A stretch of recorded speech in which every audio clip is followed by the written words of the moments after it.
Hello, and welcome to Talking Film with Ellis Charles Hoffmeister. It is St. Patrick's Day, so I'm going to be staying inside and watching films and figuring out where my eye line is one of these days. I don't know when it's going to happen.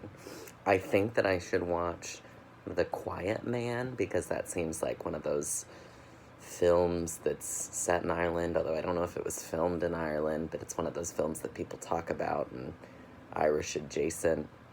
I might be Irish, like a little bit, but we don't know for sure, let's be honest. So I might watch The Quiet Man, but let's be real, I'm probably just going to watch Darby O'Gill and The Little People because I've never seen it, and I'm very interested in watching that on Disney+. Of course, I started my day out with the best Irish film. Nope. Nope, couldn't even get through it. My favorite St. Patrick's Day film, of course, which is Leprechaun.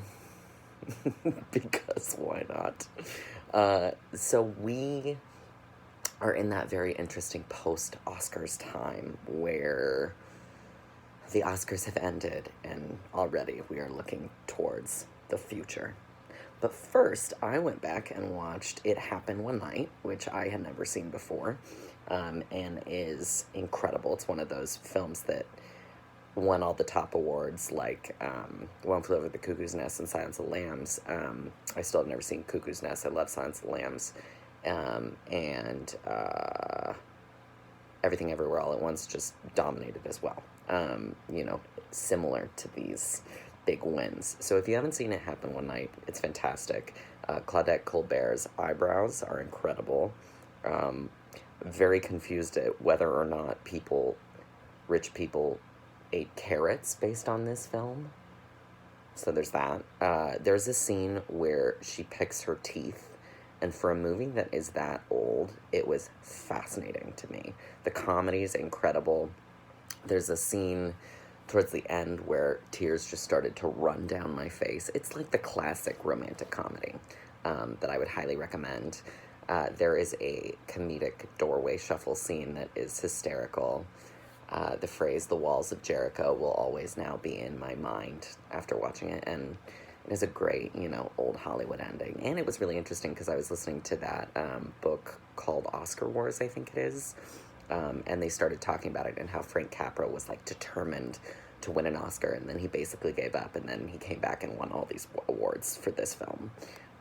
This week I also watched Young and Beautiful, a Francois Ozon film about a teenage prostitute, which I loved. I'm a big fan of his, and I need to watch more of his films. Double Lover, which has the same lead actress, is incredible. But I really, really enjoyed this film. I watched the hilarious film Excision with Annalyn McCord of the 90210 remake fame, which was so much. It's like a campy film. If you dig John Waters and bloody horror, there was a scene in it that even I was like, ooh, oh. So it goes hard. It goes hard for a horror film, and it is a lot of fun. And there's a million people in it. Marley Matlin's in it, Malcolm McDowell's in it, John Waters is in it, so it's great. And it's the first film from that director that I love, that I can't remember his name right now, who also did Suburban Gothic and Trash Fire. And I think the film that came out this year was King Knight, but Excision was his first feature-length film based on his short. That Nancy Meyers movie is probably getting shopped around, so Warner Brothers might be picking it up. And for those of you that are going, $150 million, God, I say way too much, right? I do. We'll figure that out eventually. I'll edit those out, but we're not doing this. We're doing the unedited videos at this moment. This is very self-indulgent. We're just going to go with it. So there's a $150 million Nancy Meyers movie that got scrapped in Netflix and is now being shopped around, and everyone's going $150 million. I'm like, you know what? I'd rather watch a $150 million Nancy Meyers movie who has made hit after hit, even if none of us remembers what was in The Intern. Just saying it. But I love a lot of her movies. But she's, I'm like, she should be commanding $150 million romantic comedy. I'm all about it, even if it makes no money. If I have to sit through all the friggin' avatars. There might be a 9-hour cut of Avatar 3, people. That is too much. Evil Dead Rise is getting great attention. There was the great Bruce Campbell basically go and get the fuck out, or however he phrased it to this heckler.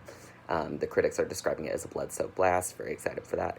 Barry Keoghan is probably going to be the villain in Gladiator 2, which Gladiator 2 in and of itself is amazing, but against Paul Mescal, that's just incredible. And they were both nominated for Oscars for the first time, so that's pretty fun. Boston Strangler is out today on Hulu if you want some alternative Irish programming. I'm gonna get in trouble for that. But you know, Boston Strangler, and that poster of the Boston Strangler film brought to you by Disney is hilarious. Blah, blah, blah.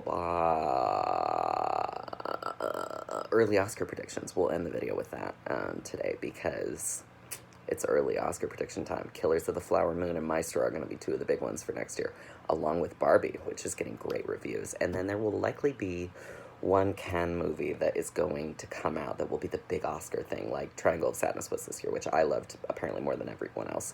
Also, The Idol is going to premiere at Cannes, which is hilarious because if people hate it, which I think I'm going to love it even if everyone else hates it, the boos will be hilarious. So that's all happening. And then I am very, very scared to watch a horror movie that I heard of last night called Horror in the High Desert this weekend, which I am truly scared of. I watched the trailer and it freaked the hell out of me, and reminded me of the last film that freaked the hell out of me, which was Watcher, which is on Shudder, and I cannot recommend enough.